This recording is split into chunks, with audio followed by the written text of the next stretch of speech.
In this video, I'll show you how to apply for a job at Chick-fil-a online. To do this, just open up a browser and search for Chick-fil-a careers. Then click on the official Chick-fil-a link, so careers, jobs and employment opportunities. And then from there, what you want to do is scroll down and here select which type of job you're interested in, such as restaurants, corporate, franchising, etc. I'll go restaurants and click search positions. Now here enter your desired job and or a zip code, so you can enter a job title and then also a location, but for now I'll just go with one of these. You can also filter by job time, so full-time or part-time, the language, pay frequency, and the job category.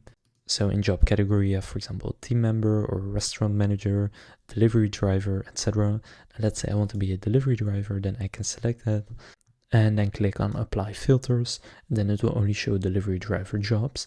Now from here you can go and click on the job to see some more details, such as the preferred qualifications, the pay and more. But if you just want to apply, just click on apply now. And then from there they will ask a few questions and ask for some information, and then after you submit all of that, they will reach out to you and you will have applied for the Chick-fil-a job. So now you know how to apply for a Chick-fil-a job online. If this video was helpful, please consider leaving a like and subscribing to my channel. With that being said, I will see you in the next video.